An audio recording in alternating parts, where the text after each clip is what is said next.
Hi everybody, I'm Juan Collado Díaz, and regularly, Político doesn't do video podcasting, and also we do not upload on the 11th of each month. We upload on the 15th and the 30th of each month, but for this special episode, we needed to upload it today, on September 11th. September 11th was a very tragic event that happened in American history, and many still don't know the full reality behind it. So, I decided that it's time to talk about it on Político. It's a political issue that has affected many people and have killed many more. But I couldn't do this alone. So I tasked my friend Chris Andrus to come over to Politico and be the host of this episode and its continuation, because this is a two-part series, which you can listen to episode 1 now, wherever you get your podcast, or you can watch it here on YouTube and Spotify. Chris Andrus. Since the 9/11 attacks occurred, I've been deeply curious about the true circumstances behind it and why it often appears to be an inside job. To explore this further, I've invited an expert to join me for the special episode of Político. With me I have a San Francisco Bay architect Richard Gage, AIA, member of the American Institute of Architects and founder and former CEO of Architects and Engineers for 9/11 Truth. He now leads the charge for a new World Trade Center investigation along with his courageous wife Gail at richardgage911.org. Mr. Gage became interested in researching the destruction of the World Trade Center high-rises after hearing the startling conclusions of a reluctant 9/11 researcher, David Ray Griffin, on the radio in 2006, which launched his own unyielding quest for the truth about 9/11. The organization he founded, AE 9/11 Truth, now numbers more than 3,600 architects and engineers, demanding a new investigation into the explosive destruction of all three World Trade Center high-rise buildings on 9/11. As an architect, he has worked on most types of building construction, including numerous fireproof steel-framed buildings. Most recently, he worked on the construction documents for a $400 million mixed-use urban project with 1.2 million square feet of retail, parking structure, and mid-rise office space. Altogether, about 1,200 tons of steel framing. So without further ado, welcome, Richard. Oh, thank you. It's awesome to be here with you guys. Thanks for inviting me. Of course, we're very excited to have your expertise. And Richard, do you mind sharing a little bit what got you into 9/11, like the exploration of the behind the scenes and to look into this whole narrative of what really happened? Yeah, I mean, I was shocked to hear this interview by David Ray Griffin, who's now written 14 books on the subject of 9/11. I mean, I was hearing about the evidence, much of which we're going to be hearing today for the first time in my life. I'd never heard any alternative theory as to how these towers came down, much less that there was a third tower that came down on 9/11. I'm thinking, well, what world did I enter? It's like a parallel universe, right? So I had to pull my van over. I couldn't even drive and listen to this at the same time because he's talking about the ends of the beams, molten metal, a third tower coming down at free fall acceleration, the exact manner of a classic controlled demolition. Witnesses of explosions before the tower even collapses, the Twin Towers. So I had to find out if this was true, and I went and I heard him. He was speaking the next night at the Grand Lake Theater in Oakland, and I went, and they were sold out. 600 people were packed into this theater. I had to go home and watch it on the live stream, and I just remember being, this can't be real. I'm an architect. I'd know if the third tower came down. We study these things. It should have been the most studied structural failure ever. So I did some research over the next few weeks. The guys at work thought I was nuts, 14 of them. But I put a PowerPoint together and I learned PowerPoint. I'd never spoken in public. And here I gave this presentation to them about all this evidence graphically. And they all agreed with me because I bought them pizza. They had to come in and get a free pizza. And I had them captive for 45 minutes. They raised their hand at the end and go, yeah, you're absolutely right. We got to have a real investigation. These are controlled demolitions. And those were my first 14 architects and engineers for 9/11 Truth. And now we have 3,600 architects and engineers signed on to the petition demanding a new investigation. And we are just going and going and going. In fact, we have a conference September 10th through the 11th. If you can still tune in now and watch that conference, because it's live streamed by the Redacted platform, Clayton and Natalie Morris. They have 2.7 million people who are watching that show. So now the 9/11 Truth Movement is in a position to appeal and reach an incredible audience, a relatively new audience to this information. Plus, Senator Ron Johnson, who's been calling for a new 9/11 investigation and who's the chair of the Senate Subcommittee on Investigations, he is going to be leading our conference, the keynote speaker. This is the first time in history that's ever happened in the 9/11 Truth Movement, having the attention of a senator, much less having one speak at our conference, much less having him be the chair of the investigation committee who has subpoena power to get a real investigation, like he's done and is still doing with COVID and vaccines. So yes, this is an exciting time. Tucker Carlson will be addressing the conference as well, who's been tucking his tail between his legs in the last year, because apologizing to the 9/11 Truth Movement because he scorned and ridiculed us 20 years ago. Now he's singing a different tune. He's making his own documentary on 9/11. He's saying that everything they told us about 9/11 is a lie. And he's promoting his documentary at our conference via live stream.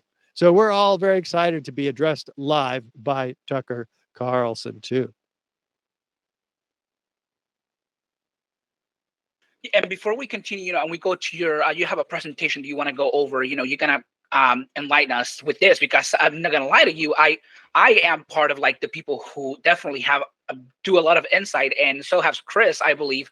And it has been through a lot of amazing work that you have put together here. And I've been actually a follower of your work for many years. As of today, that's what I was like very, very inspired when I heard like an opportunity to just sit down with you.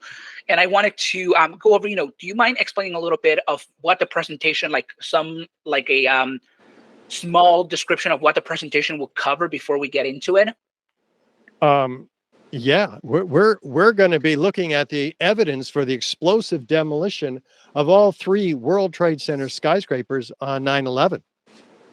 And we're going to start with Building 7. We're going to show that the evidence shows nothing but a controlled demolition, and a classic implosion. Then we're going to look at the very explosive event as of the Twin Towers, which were hit by planes. So we're going to walk all the way through that evidence for you today. And I wanted to leave a message for those following on an audience at home from Apple Podcasts and Amazon. If you want to see this episode, which is a very special episode, on YouTube, you can find it by visiting the Inquisitor Media's page on YouTube, and then you'll be able to see the full-on video, but it's also available on Spotify as full-on video. Everywhere else, it will be audio, just for those listening at home. Let's see how long YouTube lets us keep it up is the problem. YouTube can be an issue. Google is the big censor these days. They really are. So, Richard, I'll let you take it away. All right, guys. Thanks so much. It takes a lot of courage to look at this evidence because, there's 2 parts of our brain, right?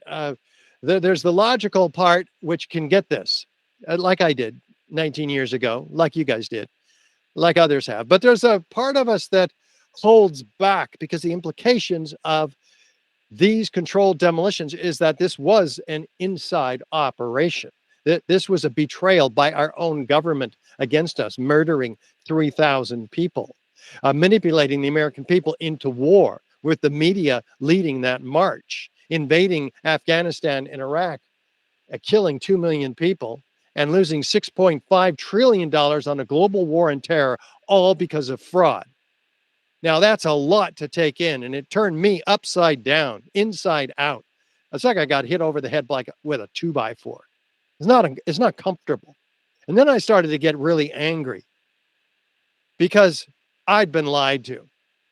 You know, you're not gonna lie to me like this. Now, they granted been lying to us all our lives about all kinds of things. I learned that later, but this was my big wake up moment.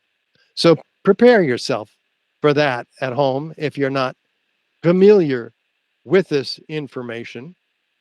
We'll start out easy. Building 7, theoretically. I mean, according to the official narrative, nobody died in this building. This was a 47-story skyscraper, easily the tallest building in most of our states. It wasn't hit by a plane, but it received some damage when the towers went down because it's only 100 yards from the North Tower, about a football field length. And it did get some damage. But NIST, the National Institute of Standards and Technology, who was tasked by Congress to explain these collapses to the American people, finally came out with their report 7 years after 9/11 and said, no, that damage wasn't a significant factor in the building's collapse. Well, let's look at that collapse. Here's Building 7, upper left.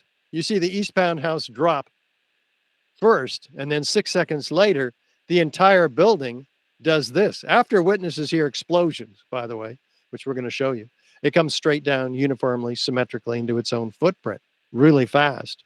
And so this was explained again 7 years later by Shyam Sunder as primarily due to office fires. Office fires. What office fires? These office fires. These are the few and scattered and small fires that we have in this building. And so, yes, they're actually saying that this building was brought down by these fires. And they focus their initiation of collapse theory on this floor 12. And they say, as you can see in their fire simulation, that the fires were raging on that floor. Now, they say 4 o'clock here, but they imply that they're raging all the way through the collapse, which happens an hour and a half later. But fires only burn in a given area 20 minutes. And you can see in the photographs that these photographs completely pull the rug out from underneath NIST. Those fires are burned out on that floor, even before 4 o'clock and at 3:50. But they rely on these fires causing thermal expansion of these long spanned beams, pushing this girder off of its seat on this column 79 and causing floor 13 to fall in 12 and so on for 9 floors. A progressive collapse, they call it. And then this instability traveled laterally across this football field length building in just 6 seconds, they say, but it turns out to be a half a second. I go into this in much more detail in other more extensive presentations, but not one of the components of their theory makes any sense. And we've exposed this in our documentary series, 9/11 Crime Scene to Courtroom, taking hard evidence of crimes to court. We've produced 4 episodes already. And so you can see that on our website, which is partially seen here, Richard Gage 911.org. So let's look and see if we've ever had a fire bring down a steel frame fire protected structure like these. No, not in history, not one. This completely is unprecedented. And we have fires since 9/11 that are fully engulfing these buildings. Again, not one has ever collapsed.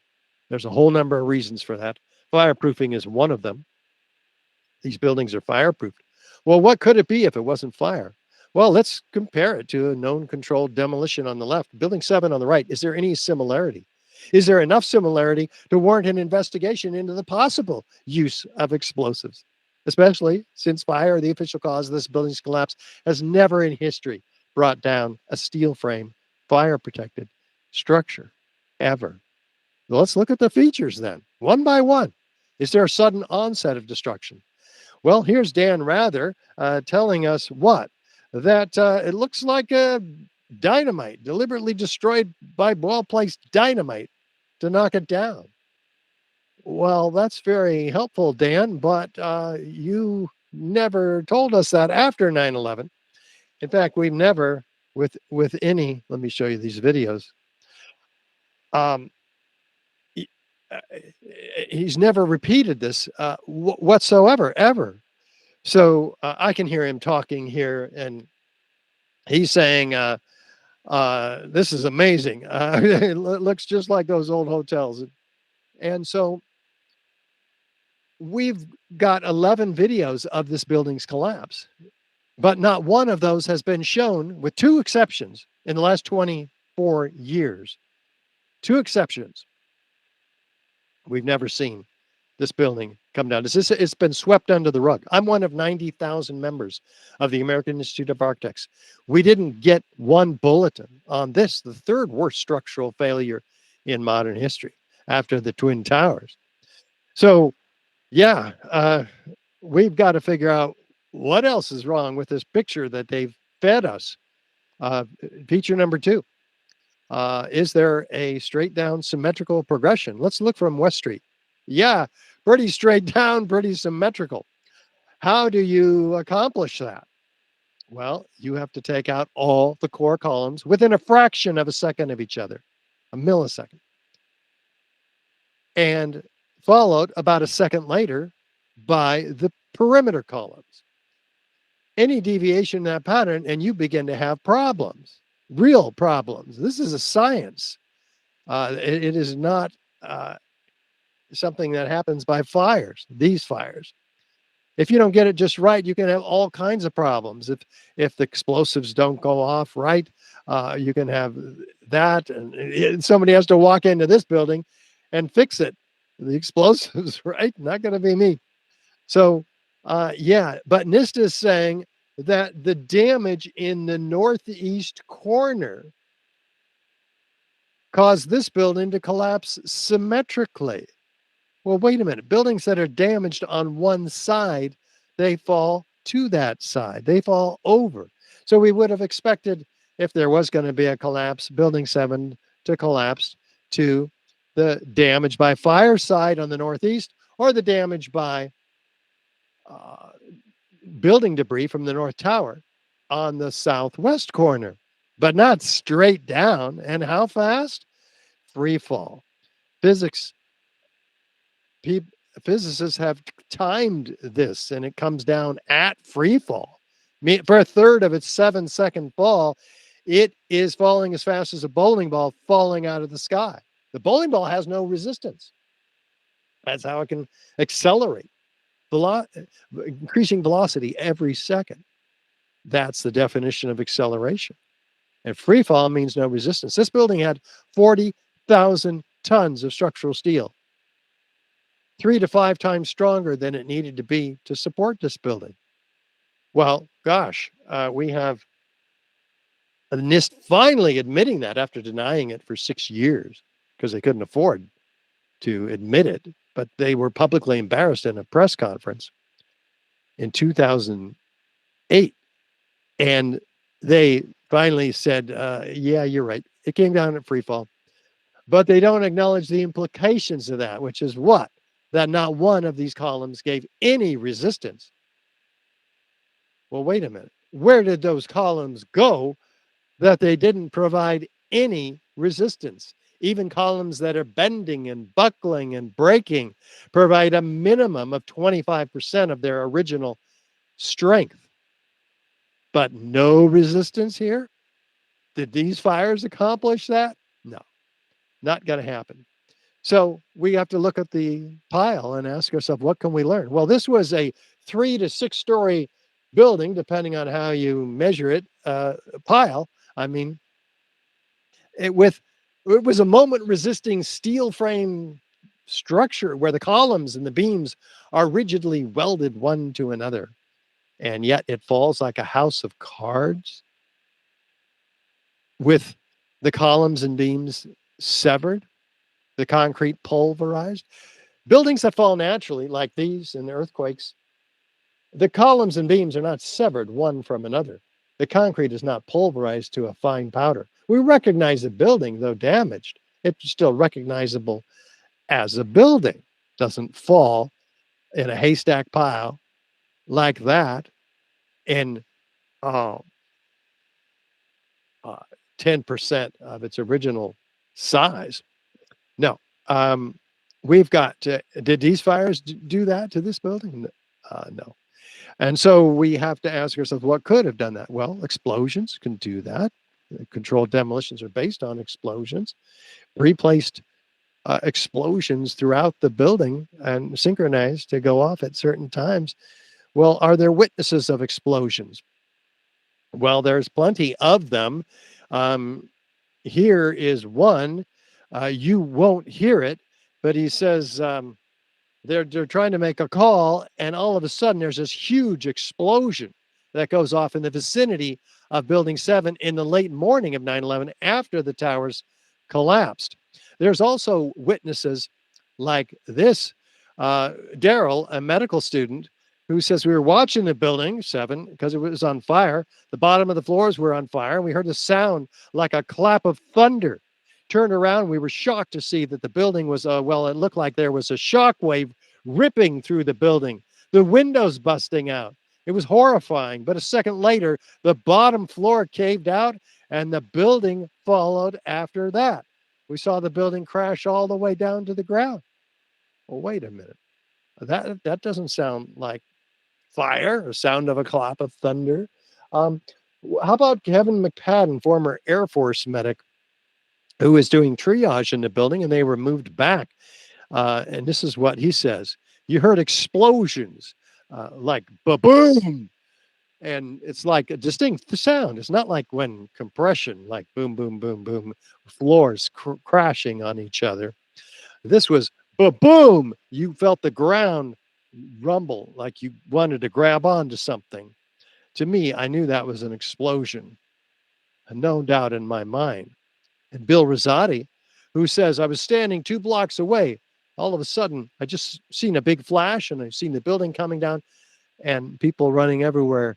A big flash, and then the building coming down.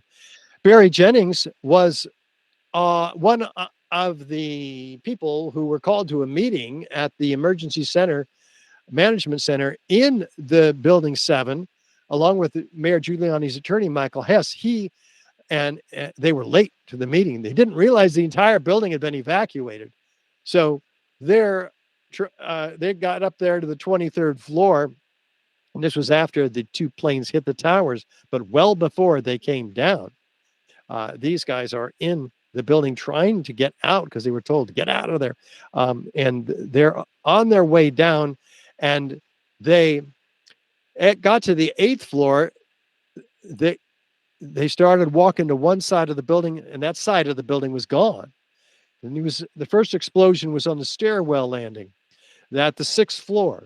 Then kind of blew us back to the 8th floor. Another explosion, like a boom, like an explosion.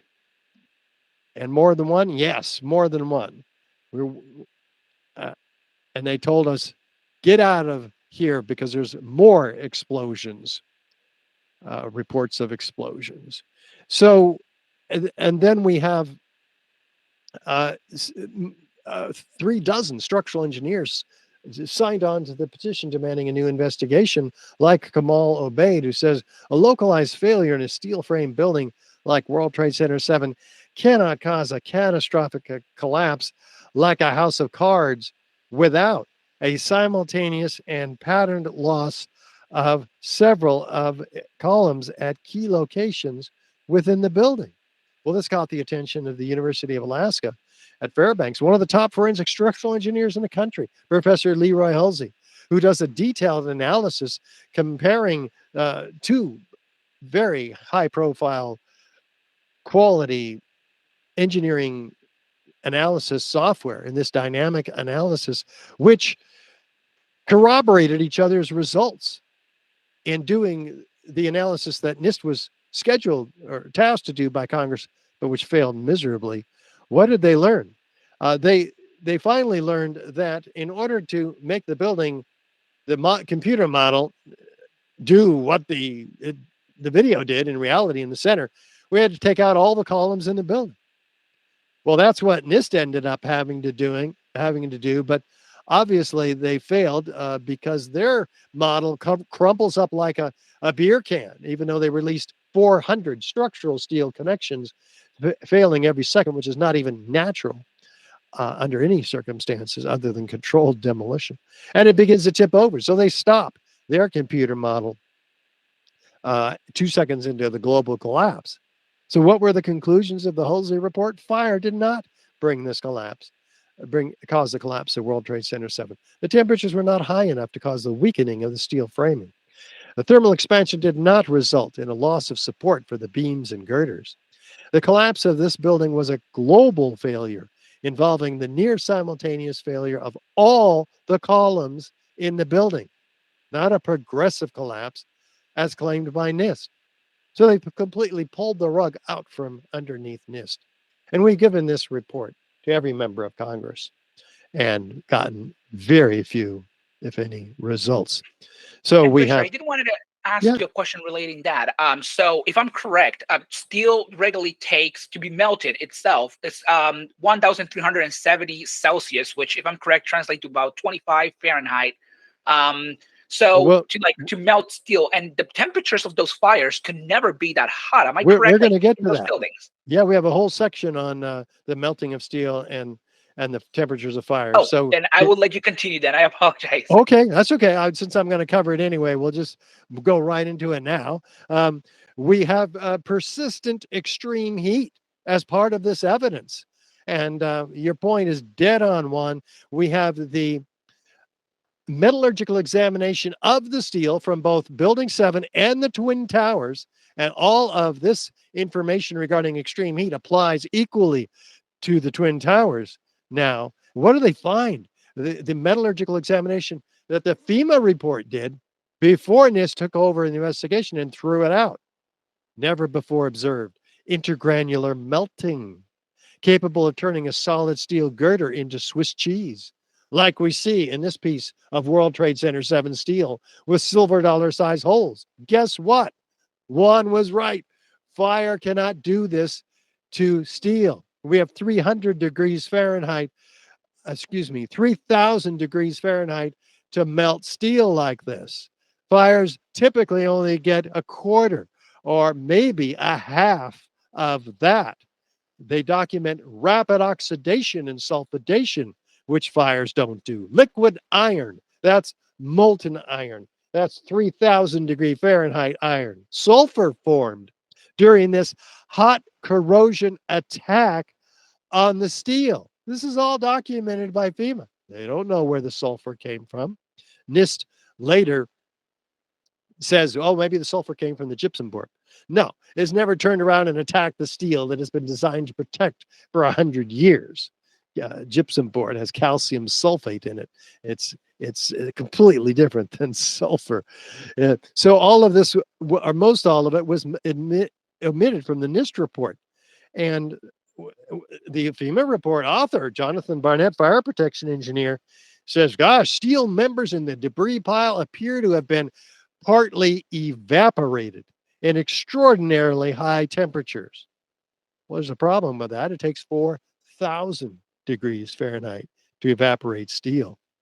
And yet that's what we're seeing, and we'll show you more.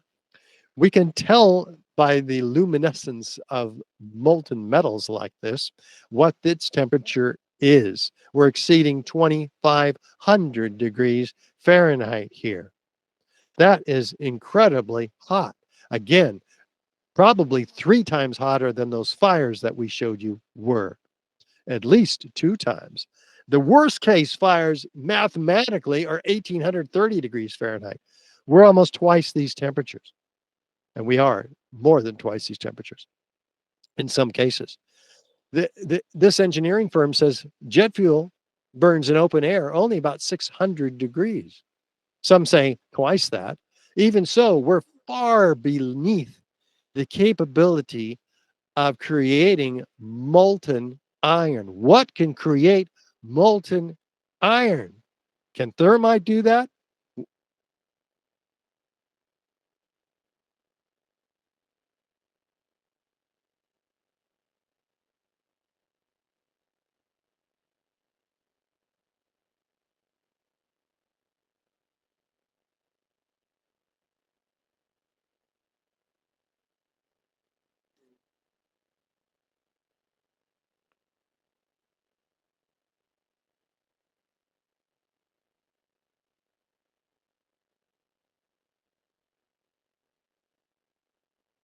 Oh, are you hearing this? Oh, I'm sorry, I forgot. That's pretty funny. Um, you get a sense that thermite burns at 4,000 to 5,000 degrees, and iron oxide and iron sulfide had formed on the surface of the steel. So maybe we're getting somewhere here, because if thermite were used, it I'm looking for that slide. There we it would it would account for the iron, which is elemental iron. It would account this is not steel. We haven't used iron in our skyscrapers for 100 years, cast iron, elemental iron. So where did all of this iron come from? Why was it molten? Why was it 4,000 degrees? Thermite explains that. Thermite also explains the presence of sulfur in all the World Trade Center dust. Sulfur found in the mixture, because sulfur is added to thermite to become thermate, much more effective at cutting through steel. And it would explain the presence of molten iron droplets found in all the World Trade Center dust, previously molten iron. Found by who? The U.S. Geological Survey, not conspiracy theorists. 2005, they find previously molten iron droplets, billions of them. They document them very well. Well, where do these come from? Well, they're molten iron, meaning thermite. They're spherical, meaning they were ejected from, they were aerosolized essentially under explosive conditions. Liquids form themselves into very small droplets. The more pressure there is, just an aerosolized spray bottle will show you that. And so the EPA says, gosh, there's so many of these billions. They're a signature component of the World Trade Center dust. In other words, it's not even World Trade Center dust unless it has all these previously molten iron microspheres in it. But we don't know where they came from. And neither does the USGS. They don't speculate. NIST doesn't discuss it at all. And FEMA ignores it. But there's up to 4 tons of it in all the World Trade Center dust. 6% of some of these samples are previously molten iron microspheres. R.J. Lee Group, another environmental consulting firm who does independent analysis on the dust, they say they're formed during the event, not before, by the welders putting the building together, not afterward by the iron workers taking the building apart, but during the event. Well, where do they come from? We could do an experiment, guys. Experiment is the arbiter of competing hypotheses. Let's do one. Let's light some thermite. See what happens.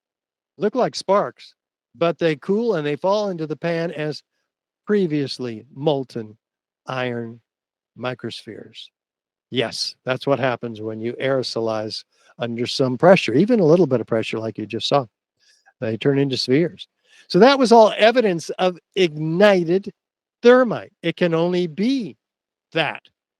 Is there any evidence of unignited thermite in the World Trade Center dust? Yeah. A team of 8 international scientists led by Niels Harrit in Copenhagen are sent 7 independently collected samples. And they start to look at them and they find these curious red-gray chips. They look like paint chips. They're dual layered, so they were applied with a fluid like paint, but unlike paint, they're attracted to a magnet. So they have a high iron content. Primer paint has iron in it, but not enough to be attracted to a magnet. So they get real curious and they look carefully at the red layer with X-ray energy dispersive spectroscopy and find what?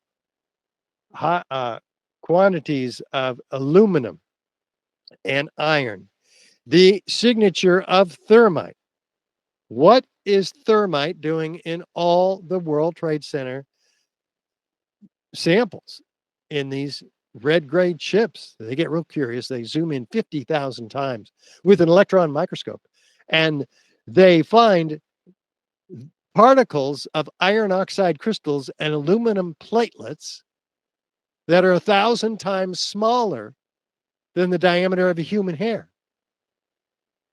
This is the nano scale, nanoparticles. They're set in a matrix, a bed of oxygen, silica, carbon, organic material, which is used in TNT, C4, etc., to expand rapidly with the gases and knock things over. That's how explosives work. Whereas incendiaries work by means of extreme heat, they burn things up.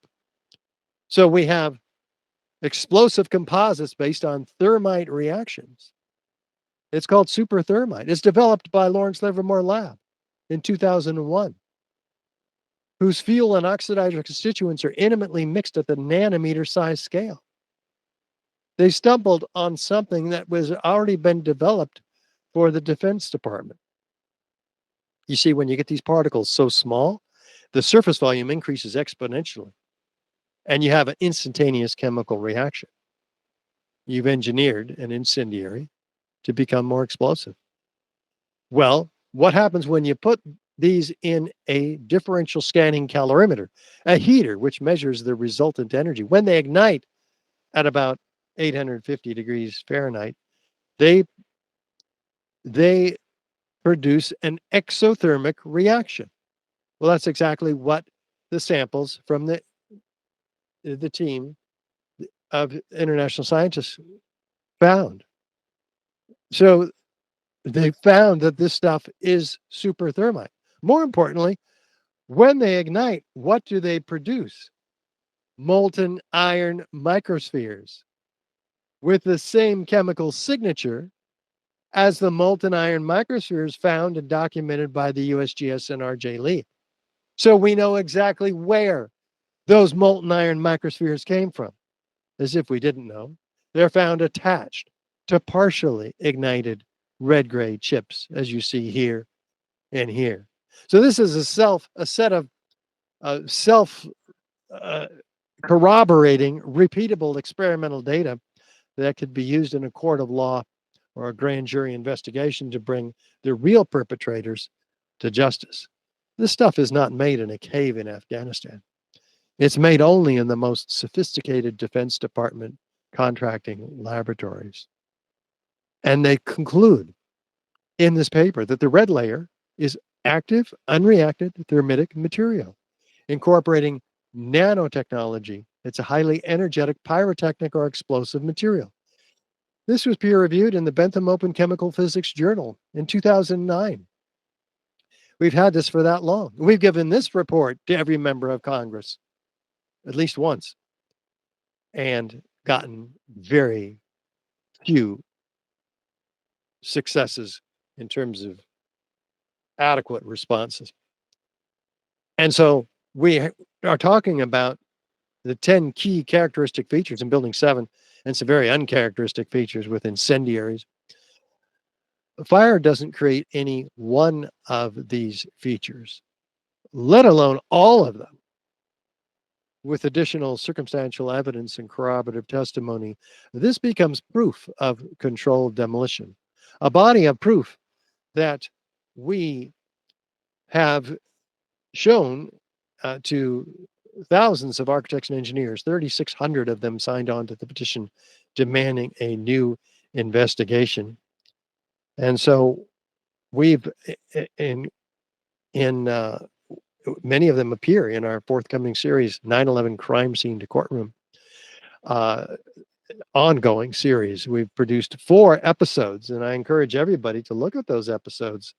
We're presenting the evidence in a courtroom, in a boardroom to the grand jury, the stand-in grand jurors. You can see it at 911c2c.org. That's the website for 9/11 Crime Scene to Courtroom. You can also see it here at richardgage911.org. I encourage you to look at it. And when you do, you're going to see evidence that leads you to ask the question, what about the Twin Towers? Building 7 was obviously a controlled demolition. Were the Twin Towers a controlled demolition? Well, look at them. We show them simultaneously being destroyed here to show how identical they are, even though they have different damage from the planes, different damage from the fires. We have upward, outward arching streamers, a geometry of fireworks, freely flying structural steel sections weighing 4 and 8 tons, laterally ejected at 80 miles an hour, clocked by physicists, trailing thick white smoke clouds, landing up to 600 feet in every direction. Wait a minute. Why is structural steel trailing thick white smoke clouds? Steel is not flammable in office fire conditions. Why is it on fire? Well, what does thermite do? It lights steel on fire and burns it up and cuts it and issues aluminum oxide ash, thick white smoke clouds of aluminum oxide ash. So let's get into it. We have characteristic features of controlled demolition to look at, beginning with, is there a sudden onset? Well, the North Tower is standing at rest, and all of a sudden it's in uniform downward motion. No jolt, no hesitation upon impact of the cold, hard steel below. Same with the South Tower. It's standing at rest, and all of a sudden it's in uniform downward motion. So why isn't it slowing down even? We'll look at that in a moment.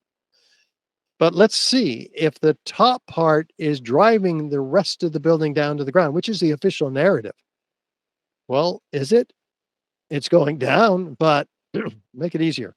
Look at the lower red line, the point of plane impacts. There's no movement in the video down from that point. It's not crushing the building below. It's crushing itself. It's being destroyed. It's telescoping in on itself. It's gone in 2 to 3 seconds.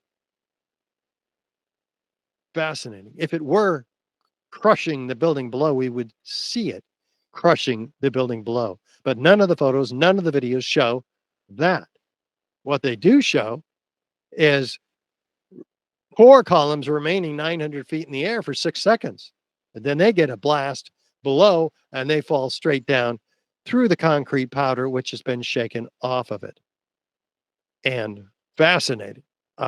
This is not a collapse. In fact, what does it look more like? Which one of these is a volcanic eruption?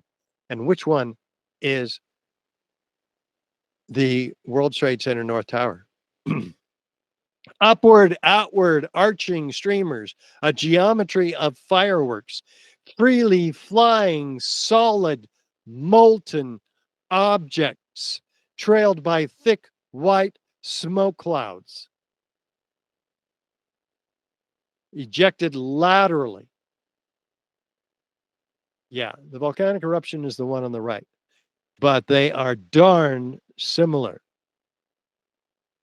Let's look and see what could cause such devastation. Are there explosions, witnesses of explosions, that see them, that hear them, that see flashes of light? Well, there's 156 first responders that were recorded orally, all of whom, these are a subset of the hundreds, but all of these saw explosions, heard explosions, felt explosions. 12,000 pages of testimony finally put on the New York Times website. And what did we learn? Professor Graham McQueen read all 12,000 pages, and he found 156 of them. And here's a few of them. We felt the ground shake. You could see the tower sway, and then it just came down. Again and again, you're going to hear the specific order of events. They're seeing something, they're hearing something, they're feeling something before the tower comes down. All of a sudden, the ground just started shaking. Felt like a train running under my feet. The next thing we know, we look up and the tower is collapsing. Shook my bones shortly before the first tower came down. I remember feeling the ground shaking, heard a terrible noise, and then debris just started flying everywhere. I saw flash, flash, flash at the lower level of the building. You know, like when they demolish a building. Saw a number of brief light sources being emitted from inside the building between floors 10 and 15. You saw about 6 of these brief flashes, accompanied by a crackling sound before the tower collapsed. I saw low-level flashes. I saw a flash, flash, flash, and then it looked like the building came down. An explosion appeared at the very top, simultaneously from all 4 sides. Materials shot out horizontally, and then there seemed to be a momentary delay before you could see the beginning of the collapse. How specific does this fire chief, this expert witness, need to be? There was an explosion in the South Tower, one floor under another. When it hit about the 5th floor, I figured it was a bomb because it looked like a synchronized, deliberate kind of thing. NIST says there are no witnesses of explosions. I just read you a few of the 156 first responders that were orally recorded within a month after 9/11. They claim to have interviewed 116 first responders.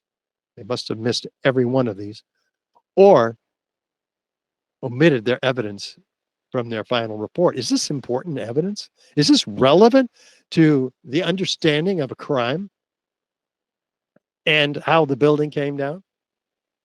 Yeah. It was swept under the rug completely. Feature number 3, is there a straight down symmetrical progression? Well, the South Tower actually begins to tip over. It's tipping at about 22 degrees. So we have asymmetrical loading on the building below. We have asymmetrical damage from the fires, asymmetrical damage from the planes, the broken columns. How in the world then do we get complete symmetrical damage all the way down each face of the building? It makes no sense. Just like the firefighters described, all the way around the building, like a belt, all these explosions. Let's zoom into the leading corner of those explosions. In this looped video, I see about a dozen independent, relatively small explosions, one of the thousands that are destroying this building. We've been completely gaslighted. We were told this was a natural collapse. What we're seeing is a building being blown up in all of this evidence, but this becomes more clear than ever. And this is not a nuclear weapon going off. These are must be independently pre-placed explosives. It's not directed energy weapons, somehow targeting floor by floor the destruction of this building all the way around like a belt in a synchronized fashion. Did you guys want to say something? Yeah, I was going to say, I've heard them called squibs before. Yeah, where the squibs are actually a little different. That one on the bottom is an isolated explosive ejection. And let's look at those in detail. Good call, Chris. We've got these squibs occurring 20 stories, 40 stories down below that zone of destruction. They even occur as far down as 60 stories below. There's no accounting for these whatsoever in the official narrative. They're obviously mistimed explosions, isolated explosive ejections called squibs in the controlled demolition industry, as you see here and here also. It's a dead giveaway, as is the dozen of them going off on the left side of the South Tower as it begins to lean right.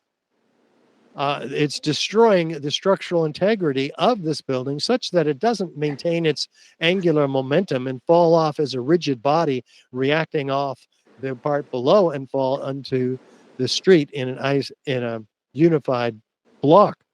No, it's being destroyed, so it just essentially falls like a sand or something back into the building. Well, how fast is this building coming down? Almost free fall acceleration is clocked by physicists, in this case, David Chandler, physics teacher, 2/3 of free fall acceleration, almost as fast as a bowling ball falling out of the sky. It's accelerating it's gaining velocity every second. The definition of acceleration, it's not slowing down when it meets what? 80,000 tons of structural steel beneath the point of plane impacts. Not even slowing the process down. It's getting faster and faster and faster. Those exterior columns are not even doing the job. There's 240 of them. There's 47 massive core columns in the center.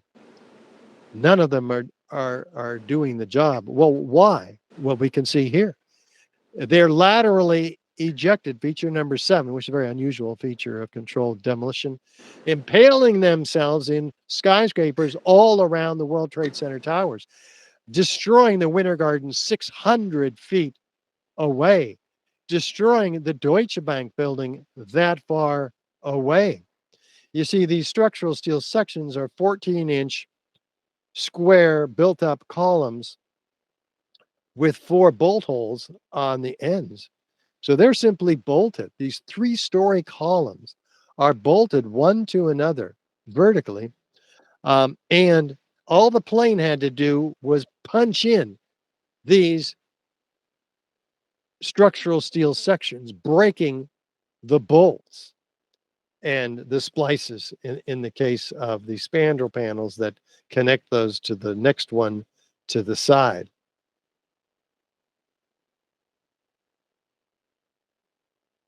Fascinating. You can see them up there still, the bottom part of that remaining building. But these sections are ejected laterally, 4 and 8 ton structural steel sections, trailing what? Thick white smoke clouds of aluminum oxide ash. That is the only thing it can be, because steel is not flammable in office fire or jet fuel conditions. They are obviously freely flying. This is not peeling like a banana, back to, forward to, back to. Wait a minute. How does gravity work, guys? Down. What's going on here? Out. An incredible force is hurling this 4-ton structural steel member toward building 7, trailing, again, thick white smoke clouds. There's enough energy here to hurl a 200-pound cannonball 3 miles. That's a lot of energy, and there are hundreds and hundreds and hundreds of these.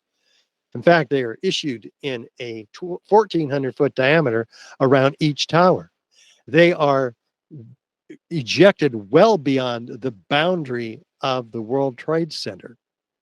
As you can see, impacting Building 7 to the north also, and then the World Financial Center to the west.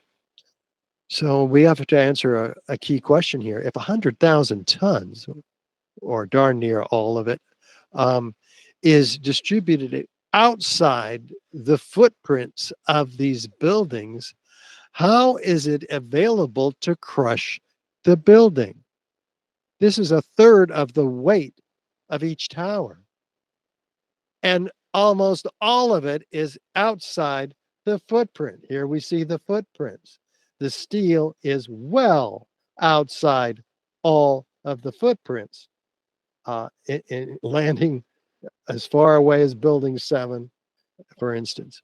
So it's not available to crush the building. What could have crushed the building? Maybe it was a concrete. Let's look, because we're missing some concrete, like 110 floors in each tower of concrete, each of which were an acre in size, poured 4-inch and 8-inch thick concrete on metal decking supported by lightweight steel trusses. We don't find 100 of these assemblies. We don't find 50. We don't find 10. We don't find 1 acre size floor. We don't find a 1/2 acre, a 1/4 acre, or a 1/16 acre size floor. What in the world happened to all of these floors? The pile reveals that we only have a miscellaneous pile of steel. What happened to them? In a real pancaking collapse, like this one in Mexico, we have pancakes. This is an earthquake.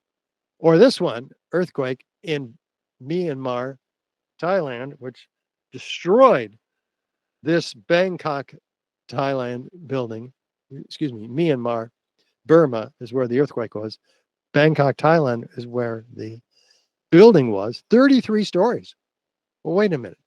Let's compare that 33-story pile, which is like 6 stories tall, or 7 or 8, to the pile of the North Tower, which is like 3 or 4 stories tall, maybe 5. But that was 3 times the height of this building. Why is its pile 3 times higher than a 110-story building? Well, we got to find the concrete. Where did it go? Ah, there it is. Pulverized in midair. 90,000 tons of concrete pulverized to a fine powder. What can do that? Heat can do that. American Society of Testing Materials report C856 says at 1500 degrees Fahrenheit, white powder decomposed hydration products, sand, gravel, cement paste. That's what 1500 degrees does. What can 4,000 or 5,000 degrees do?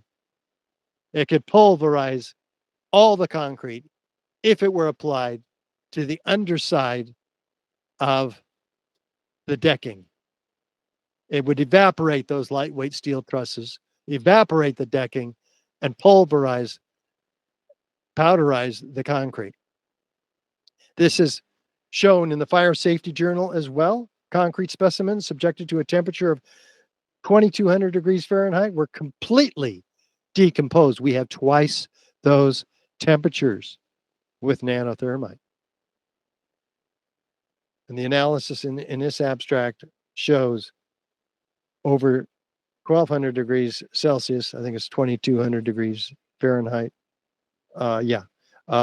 decomposition of concrete and melting of concrete too. That's where the concrete was. But wait a minute. If that's what happened to the concrete, and the concrete was distributed from river to river across lower Manhattan in a 3 square mile area in a blanket 3 inches thick, then is it available to crush the building?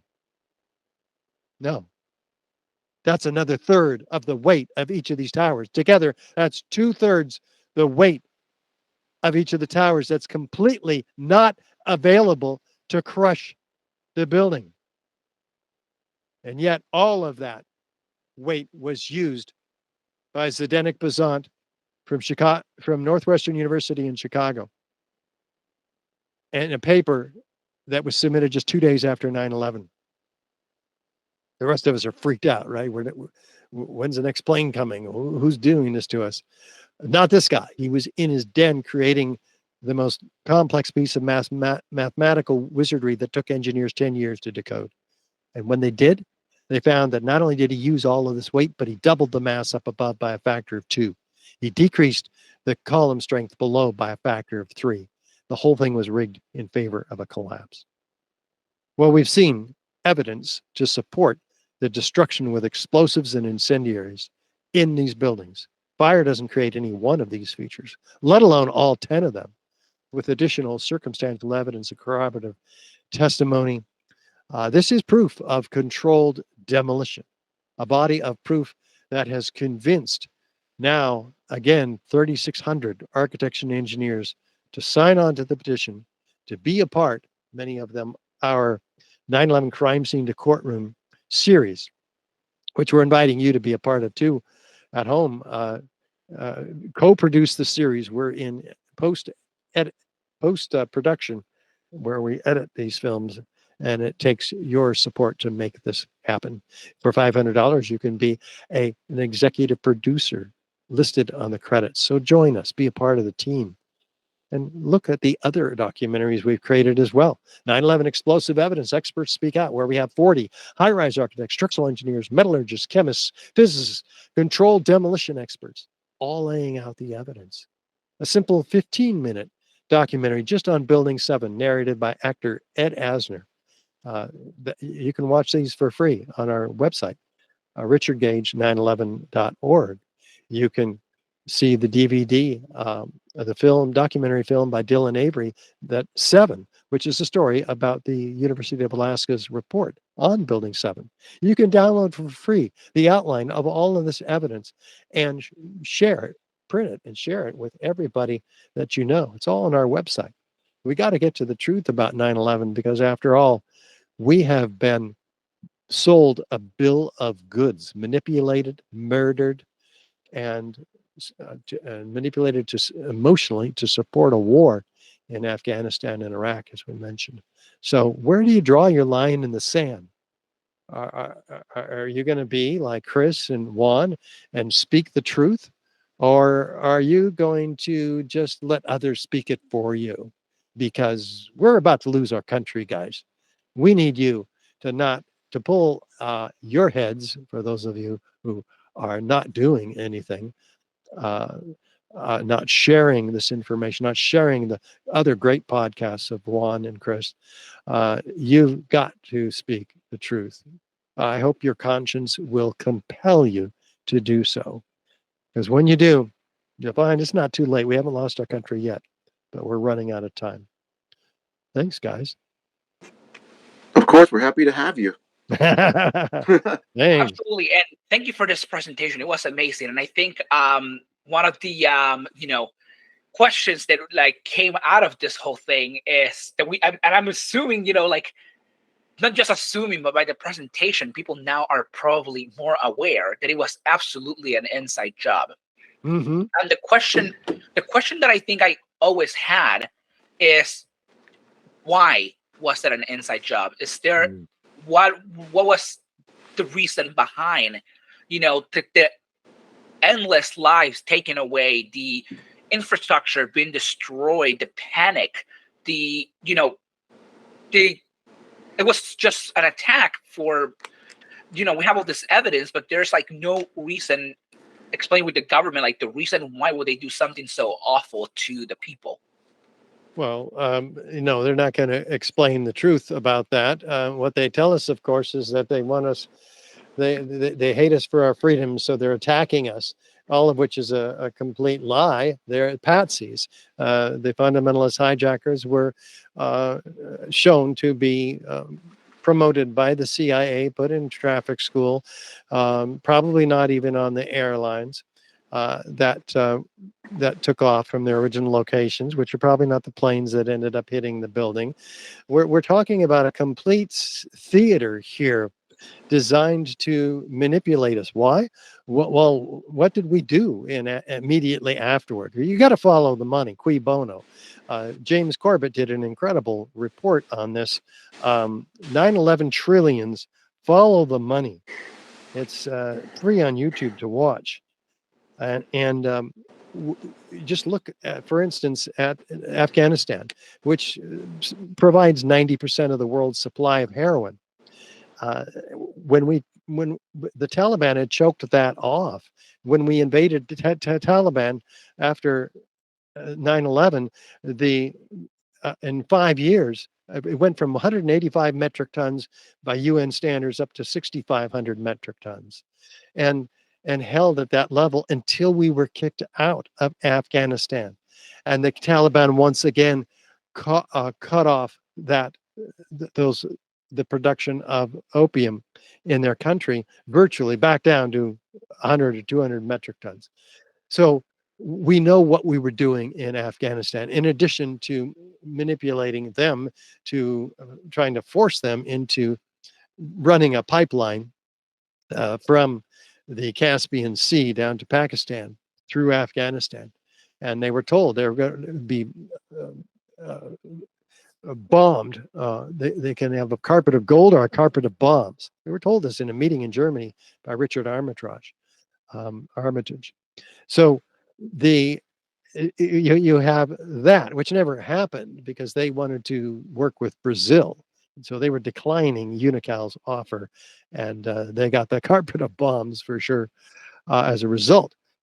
Iraq. Why are we in Iraq? Well, was it for ties to Saddam Hussein and Osama bin Laden? No, that was another lie. The oil was nationalized by Saddam Hussein, and now it is controlled by foreign interests. So there's lots of good reasons to have created this false flag operation. Not to mention, it helps the greater Israel and the surrounding of Iran by U.S. bases, 100 of them in Afghanistan and Iraq.